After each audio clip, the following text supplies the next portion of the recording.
Hello, and thank you for watching Guitar How-Tos.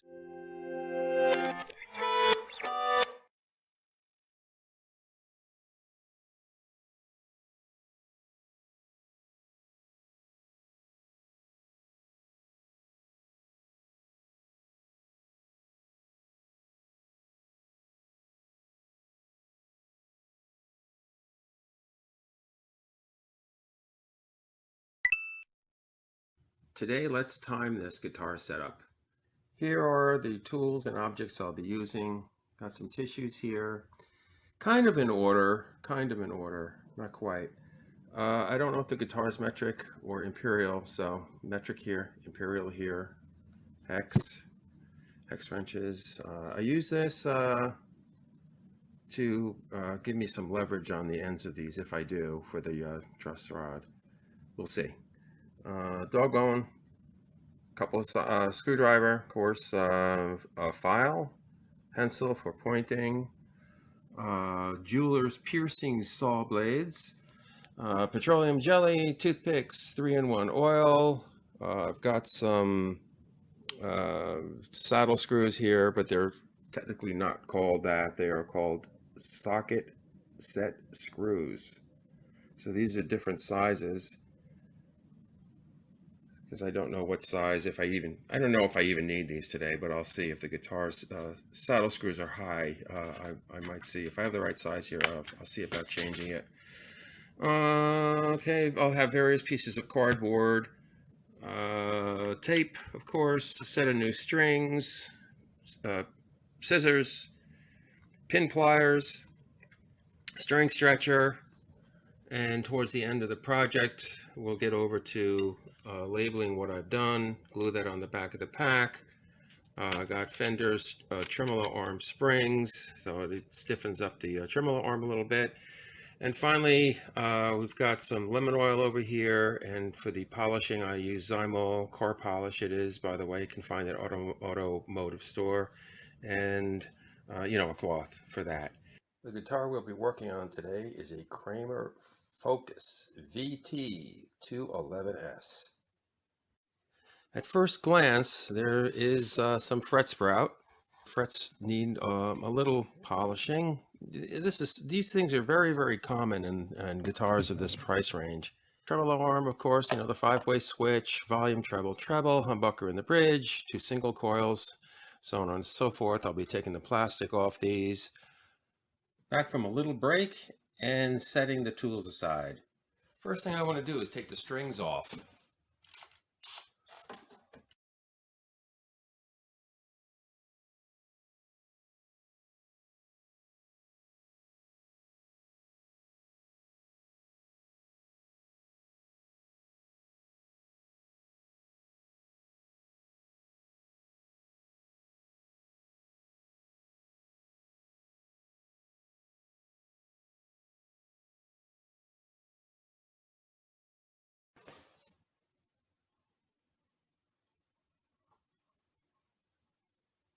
When this gets kind of loose, you want to kind of do it like a twirler does, so you don't drop the tremolo arm on the guitar.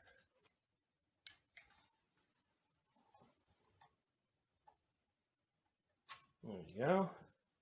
Set that aside. Now let's take the plastic off. No particular order to do this. Take the plastic off the single coils first, if I can grab it. Yeah. All right, well. Oh, interesting. These seem to be tucked around here, around the pickup, like underneath the pickguard. Interesting. Usually they're just on top. Not a criticism, just saying, that's all. All right, let's see if these knobs just pull off easy. I don't see any screws on here. Sometimes there's a set screw on these, but we don't have that, so it's just coming off. There we go.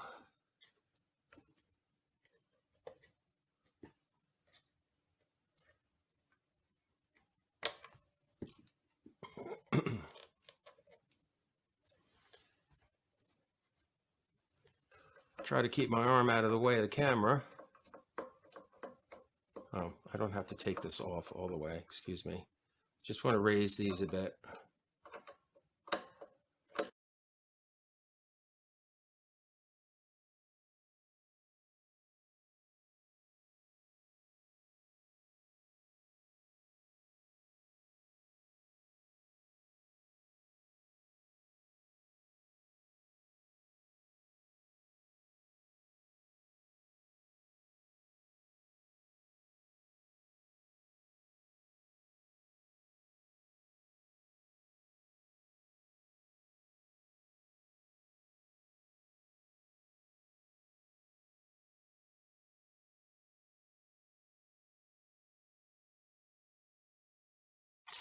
If you don't take the plastic off, your pick guard will tend to yellow over time.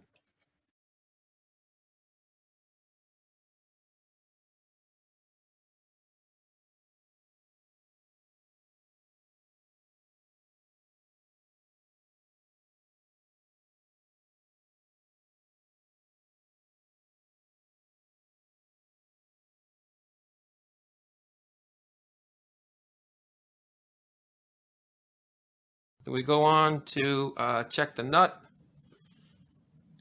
and anything else on the guitar. And we are at 9:42, 45 minutes or so since the time we began. What we have here is a close-up of the nut.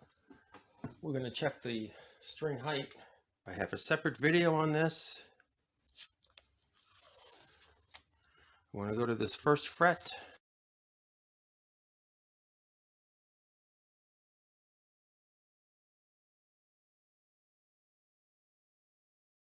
Many guitars are 14 layers of tape, but don't take that as gospel. Your guitar may be different. What you want to do is, with your thumbnail, see if there's a slight ridge where the tape is just maybe 1 or 2 layers higher than the height of the first fret. Okay, then when you determine that's fine, or that is the case, then rip the whole hunk off and put it up against the nut. Now, so to protect the headstock from getting scratched, I want to take a piece of cardboard. This is how wide I want it to be. Put a little notch there.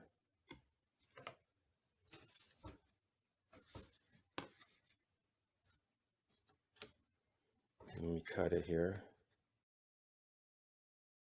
And you know, that will suffice, but let's just notch out for the tuners, for the posts of the tuners.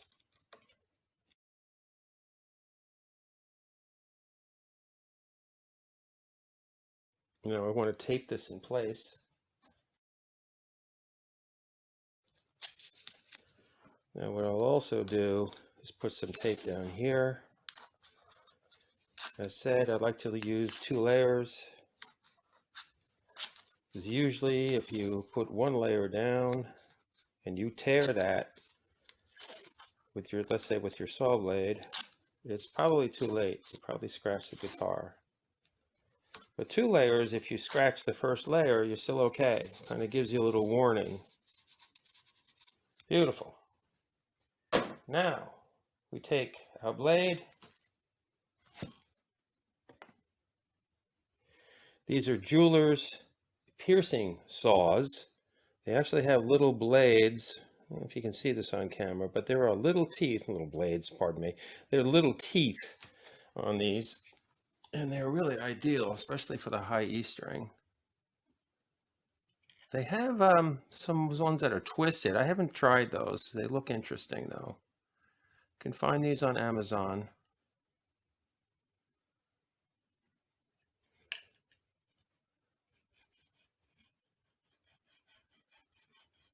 Okay. Because I see how this blade is coming out here on this end. That's what you don't want to scratch your guitar. That's why this guard is on here.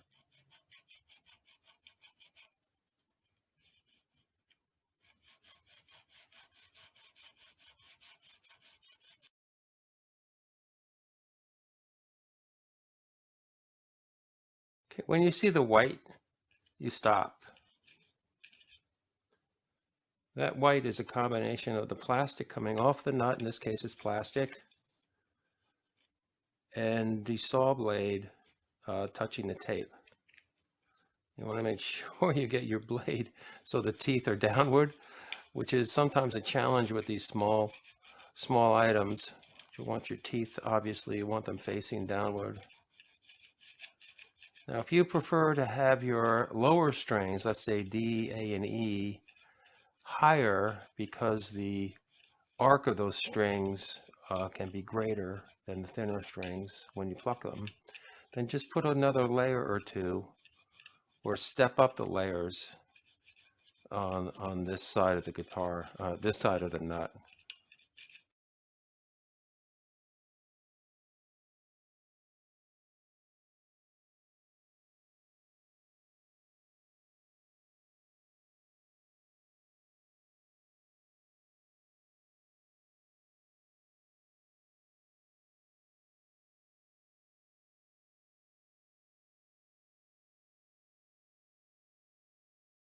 And it's not uncommon for these to break.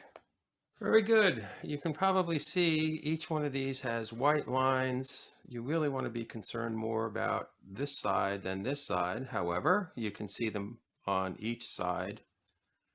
And we are finished. And we are at 10:01. Now we're going to lubricate underneath the string trees and the nut.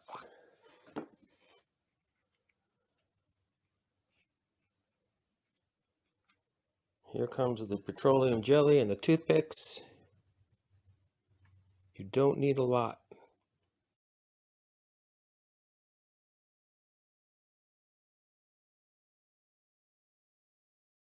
Sometimes I will oil the keys, but this guitar, I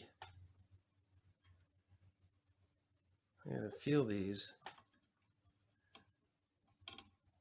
See, hear that?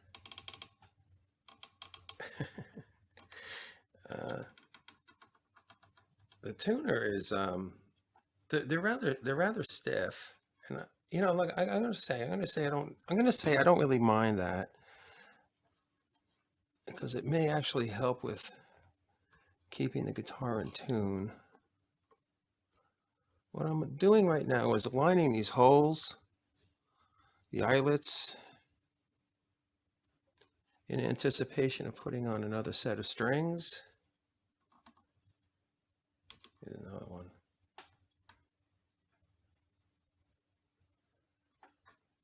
And look, if this is going to be, you know, an issue like this, if this will get amplified through an amplifier, wow. I'm not sure if it will, but if it does, you know, I could always prop the guitar up anytime and put a little drop of oil so I can get a good shot of that for you. Okay, we'll put a little drop of oil. Let me get my pencil for a pointer rather. Put a little drop of oil right in here.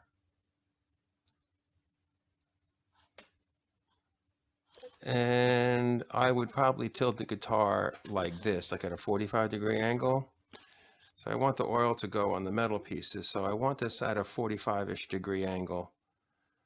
So the oil would go in and, you know, lubricate the gear, not get into the wood.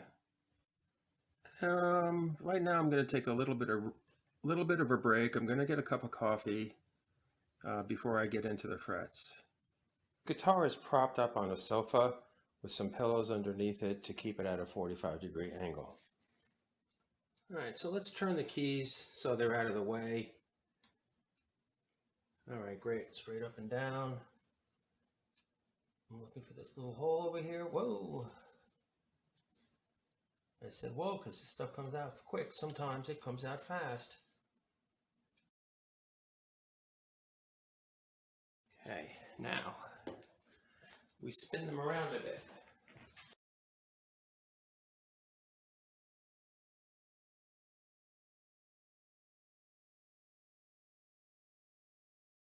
Honestly, they're still rough.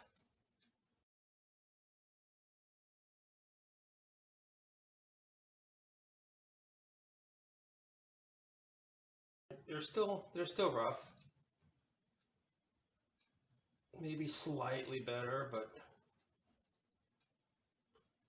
thing is, then I'm beginning to believe it's the machinery. It's the way they've been machined. I'm not putting any more oil in here.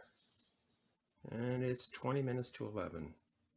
Just to get things started, I laid out 25 pieces of tape, and we'll tape off the fretboard.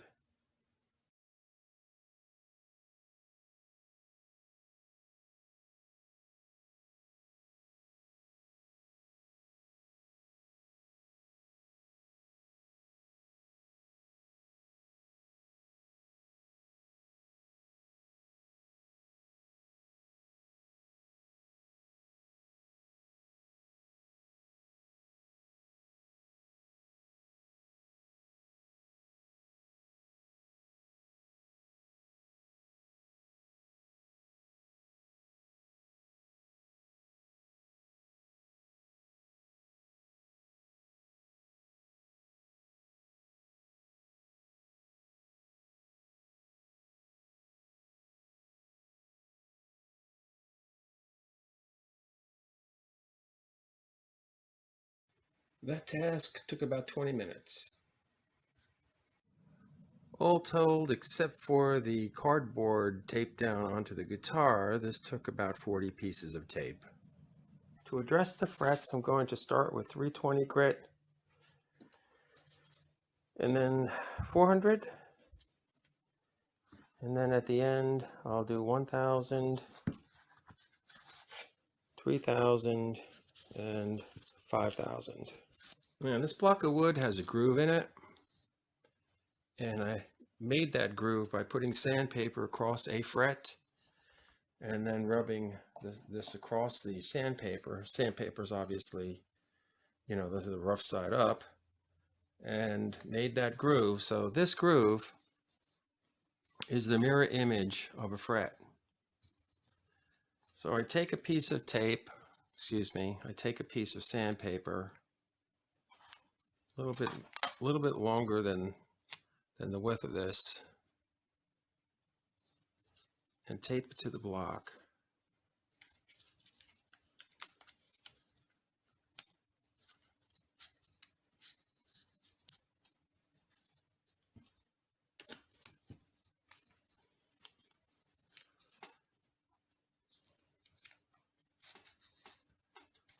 And now I'm ready to use this.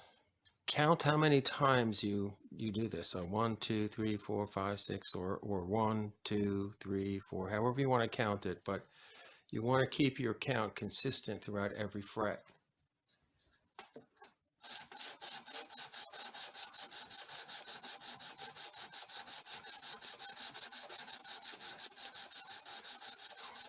So I did 25 just to start out, and you can see that it hits the tape. So I'm going to stop there.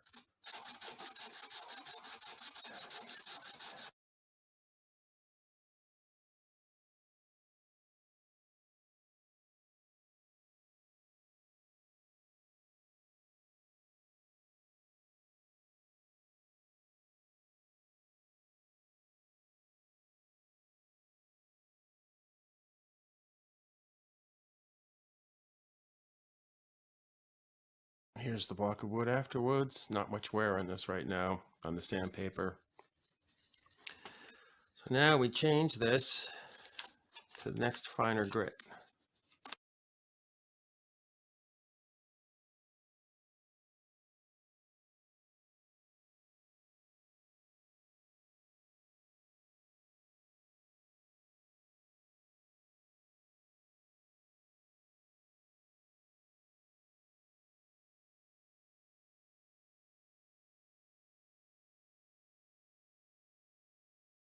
And I'm just feeling the fret to see how rough it may feel, if at all. It's not rough at all. So let's finish this off with 1000 grit sponge. Again, you can buy these at an automotive store as well as these other ones, wet dry sponges. 1000 grit. I can do sets of maybe 4 or 5 frets at a time. depending. You know, of course, you can do more up here than down here. So again, count how many you're going to do. I'll do 20.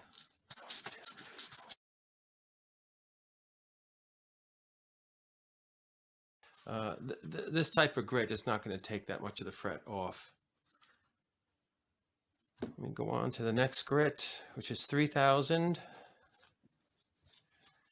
Now I can rub this up and down here. So let me see.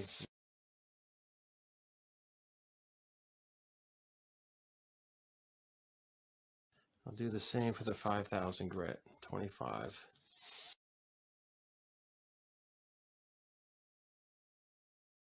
I can see this in the light from my angle because I'm looking at it from, you know, this point of view, not really the camera's point of view. But I could see the frets starting to shine with the 5000 grit. Really looks good. Now I can see like a reflection in the frets. I'll just do another 25.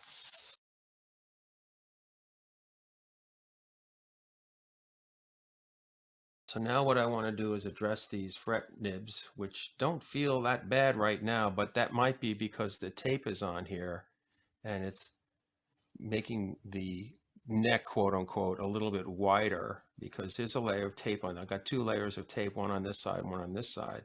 Actually, there's a little bit more because I have the tape from the fretboard. So I don't really feel the nibs right now, but I know they're there. So let's take care of that now. What I have here is a fairly large size file, much bigger than what most people will use. But this one, despite how intimidating it may look, it's not very rough.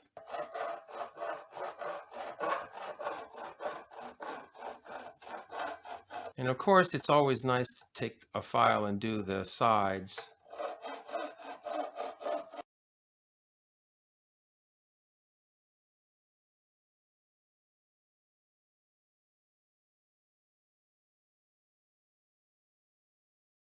Up here, once the body is around here, these tend to stick out more. I think they get less attention in most factories.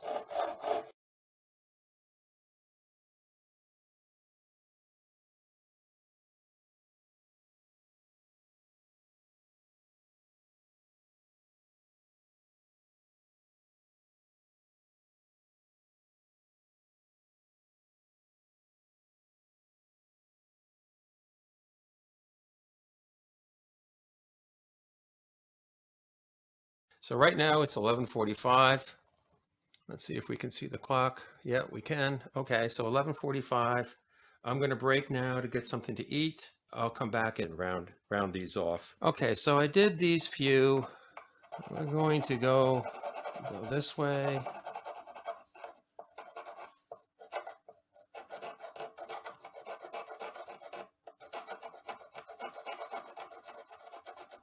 So I said I had to do this 4 times. Well, this is the second. 1, 2, and then 3 and 4.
The action on this guitar is quite high. If you put your first, let's say pinky, first finger, doesn't matter. Put a finger here at the first fret, behind the first fret, and put the other pinky down here behind the second to last fret, or in front of the second to last fret. That's right. And then tap here. Okay, this is a pretty good gap right there. That means the neck is like this. Loosen the D and the G string.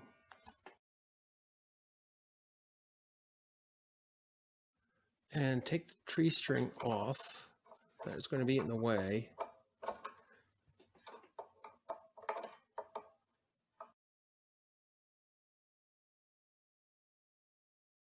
Now, sometimes they have a spacer down the bottom, so you want to be careful with this, that you don't lose this. I like the magnetized tips on the screwdriver. There's the washer. See, that's the spacer. Okay, so the magnetized tip helps to keep this in control. Now we want to take our pecs. I think is metric. I'm going to try metric first.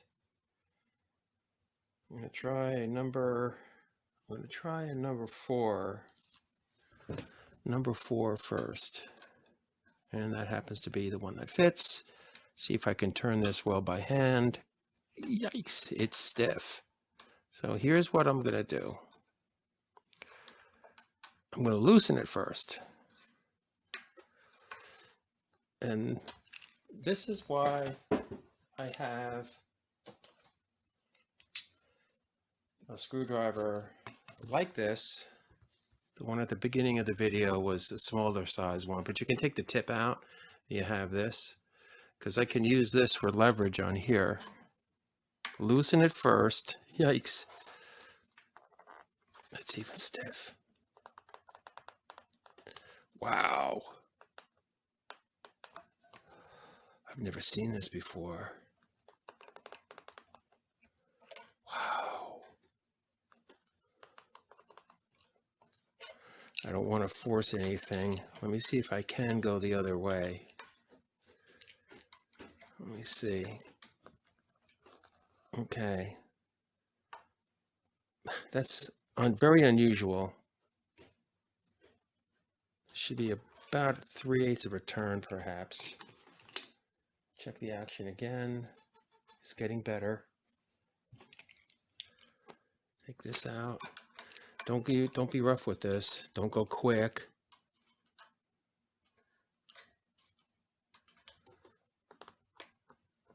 Be gentle.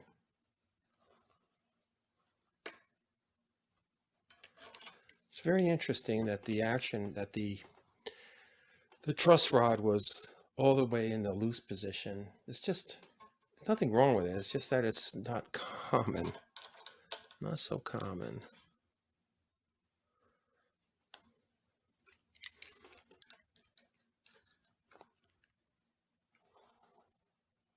Easy, easy, easy.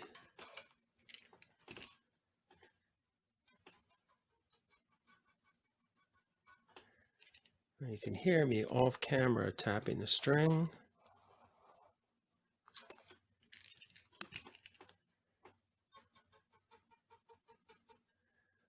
It's actually pretty good. It seems to be actually looser, more loose than it was when I started out. Less resistance, which is another unusual characteristic. See, this is like, wow. This is, I can probably turn this by hand. Yeah, easily can turn this by hand.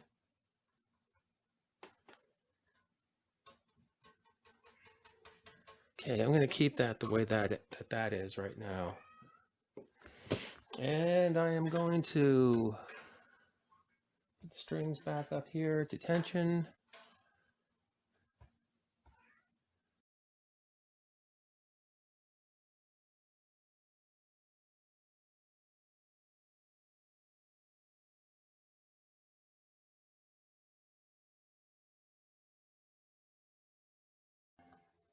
And the strings are quite sharp, so that was really quite an adjustment. Usually they don't go this sharp. Practically B flat on the A or something like that.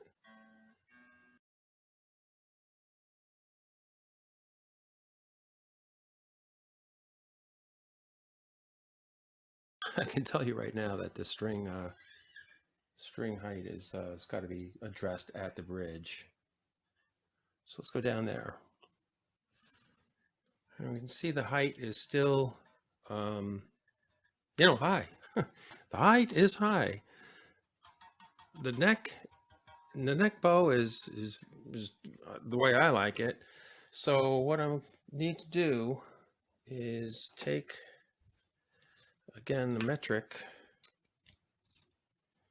This time I'm going to use a 15, which is the smallest one in the metric set that I have, and bring this down. Now, I can already tell that I will be replacing the saddle screw, because it's a bit high right now, a little bit, not as bad as other ones, but other guitars. But matter of fact, let me do that now, since I'm in the neighborhood here.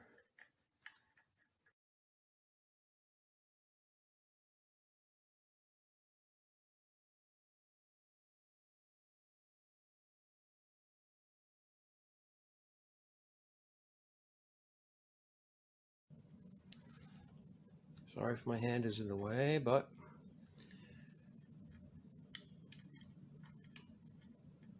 went backward to feel that the thread got, a notch. Then I know it's in place. So spin it backward first. Okay, so spin it back first.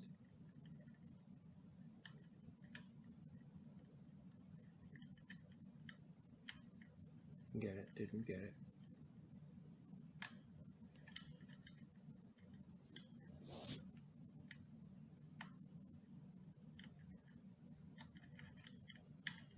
There we go. Much better.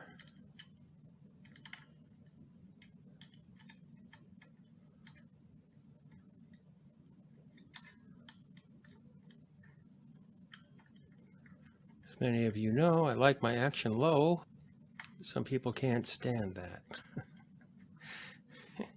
That's okay.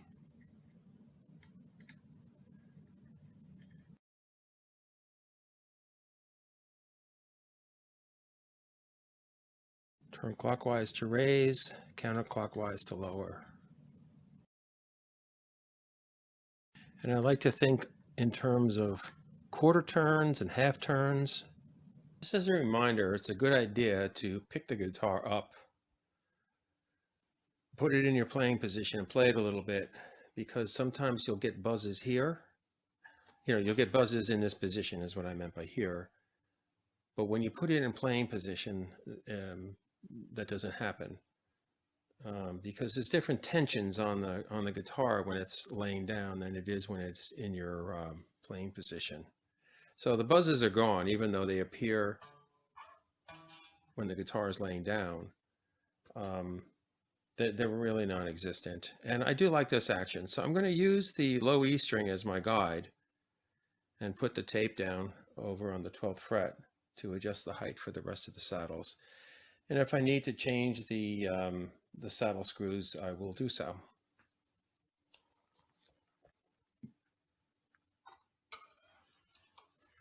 I started off with 3 strips. I'm going to add a lot more.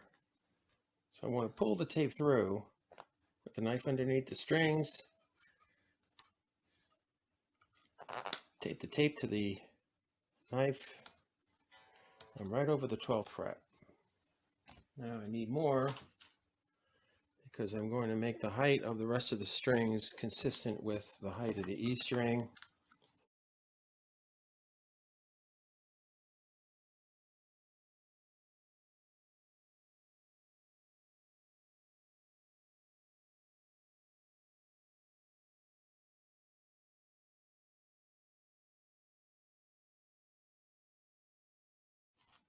You know, this is not like a factory spec or anything. These are just my personal preferences. One more, it's 15.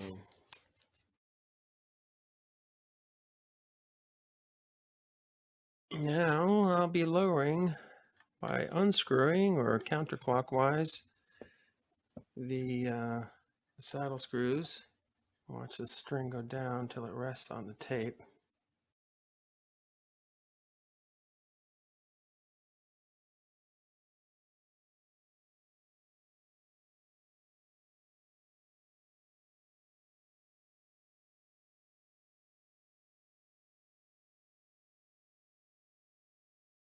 It's very sensitive, these adjustments, when you do this.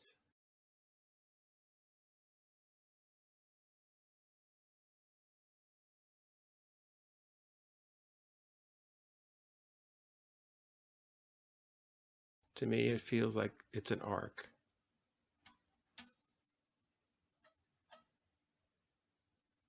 The saddle screws are below the saddle. Like I said, these are a little short. These are sticking up a little bit. I could change those out, but I really don't feel them with my hand here. So I'm going to leave that alone because I may need the saddle screws for another job. Currently, the time is 2:36. This tremolo is very, very, very stiff. And it's sitting on top of the guitar face. If you like it this way, fine, then leave it that way. I like to have a little bit of space, consistent space, you know, whatever the space is right here. I like to have that through the whole bridge piece. So I'm going to open up the back of the guitar and loosen the springs. Well, we can see from the clock it's about 3 o'clock. Just took a 15-minute break. So now it's so-called back to business.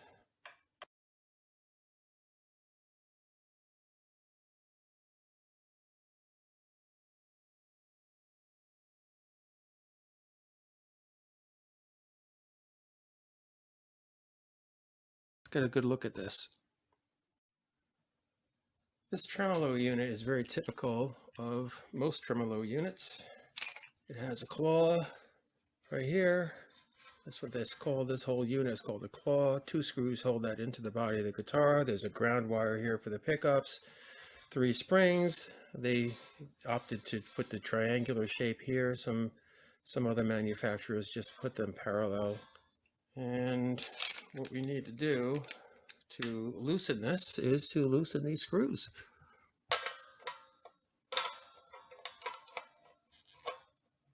Now, adjusting these things is always a little tricky because you have to do this and then retune.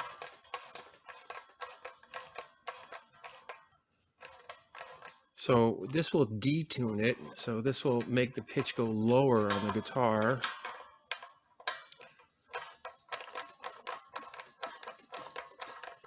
So when I tune the strings back up the pitch,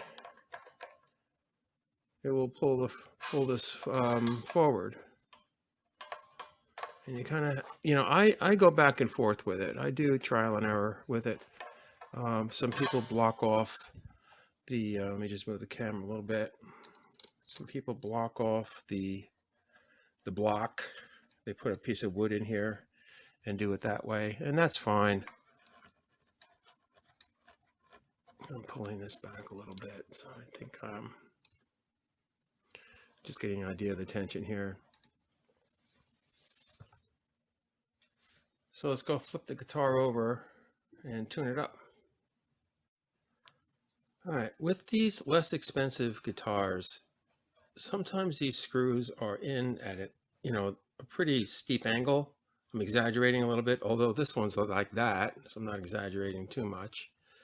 Some other guitar brands, these are more in straight. Now, when the screws are down like this in a sharp angle, what happens is you loosen these screws to hopefully reduce the tension on the springs and therefore raise the bridge up on the other side of the guitar. The claw starts to stick up above the surface. So when you go to put your back plate on, the back plate won't go on because the claw is getting in the way. So that's very much the case with this guitar. So I'm going to put this claw, screw it back in. I'm going to take a spring or two out and see how that works. Here I've screwed the claw basically where it was when it started, and it is now below the surface of the guitar. Took the middle spring out. I took the middle spring out, and that seemed to do the trick. I haven't done anything else except that ultimately. So now the bridge is, you see a little space in here. This case is a very small space, but that's a space. If I press down, I'm going up maybe like a quarter or 3/4 of a tone. Not quite a half step. So I guess it's about a quarter or 3/8 up. So anyway, I'm going to leave that just as that is and put the back plate back on.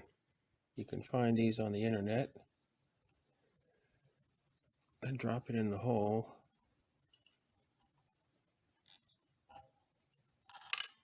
There it goes. You can also find these stick-on dots on the internet too. And I do like to put them on, just off to the side. So when I take the tremolo arm out, I can move it over. Many Fender guitars came with the spring in there, and they'd always fall out. But some of those guitars had, a dot like this over the hole to keep the spring in.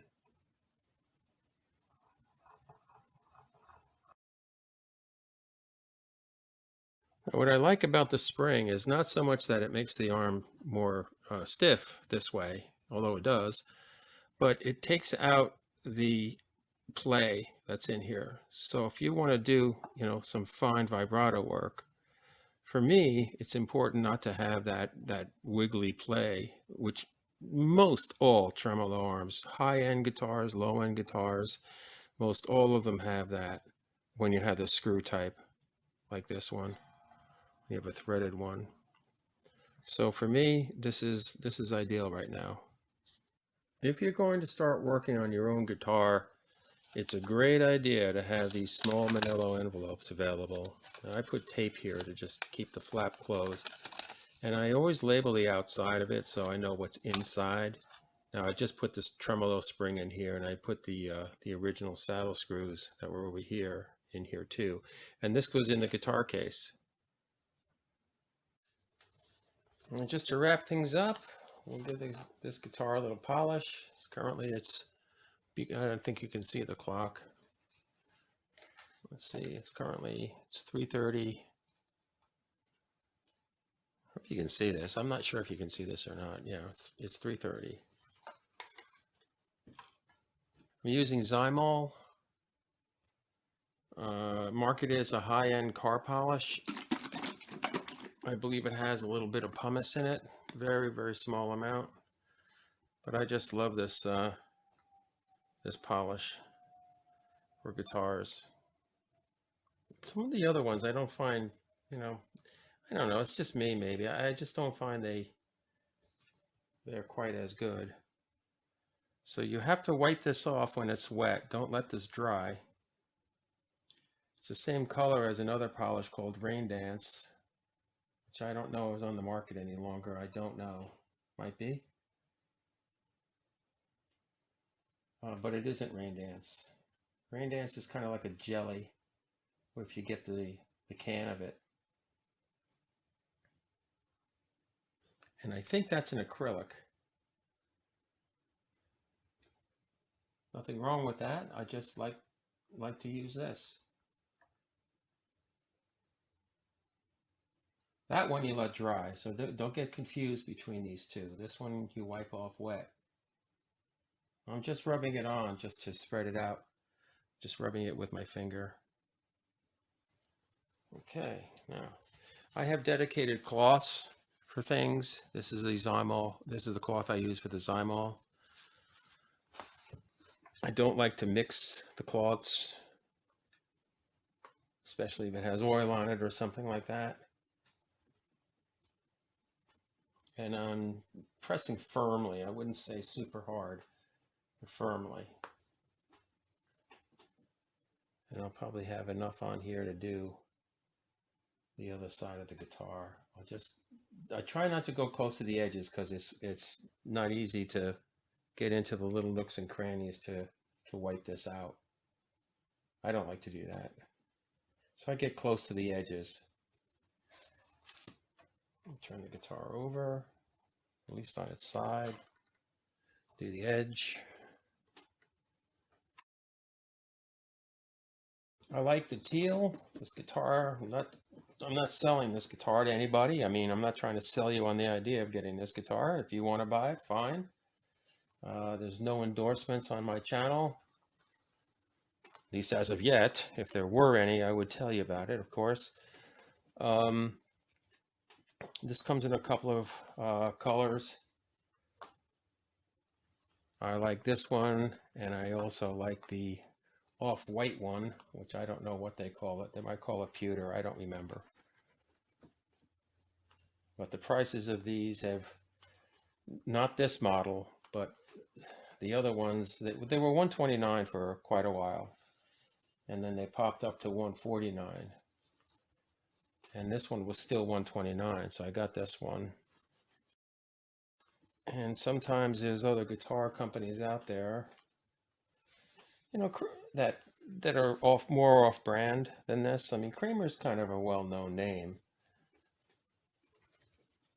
but some of the more off-brand ones may be even less expensive than that.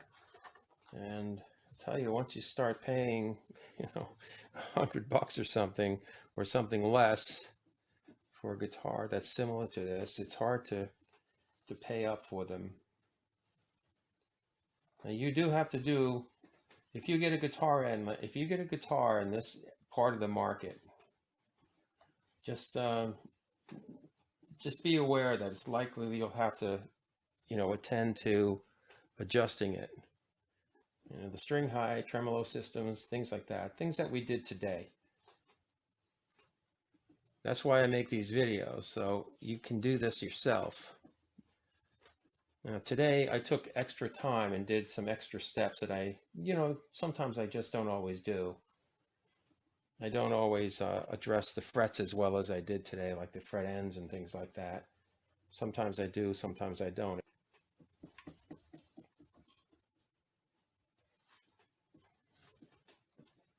So yeah, there you have it. So I hope you enjoyed today's video. I hope you can get some use out of this. You don't have to really pay somebody to do this kind of work unless you want to. It is time consuming. I tried to do it all in one sitting, so you get an idea of how long it might take to do the various steps here. Right now it's 3:30, it's almost 3:40 right now in the afternoon, and I don't remember what time I started. I think it was around 9 o'clock, but it doesn't have to take you this long to do it. By the time I edit this video, it'll be substantially less than, you know, 6.5 hours or something. And remember, I took a couple of breaks. So I took an hour to eat lunch. I took a half hour, I think, in the beginning, or 15 minutes. No, about half an hour in the morning. I took half an hour in the afternoon as well. So I don't know, you can subtract off that. You can subtract 2 hours off of that time, and that's would put it at, if I started at 9, that would put it at about 4.5 hours. And I took my time. I wasn't, you know, I'm not in any speed race here. So there we go. There's the new Kramer with the humbucker. Now in another video, I'll do some sound samples. I also bought a inexpensive amp, and we'll see how that sounds too. Okay, so you have a good day, and I hope this helps you out.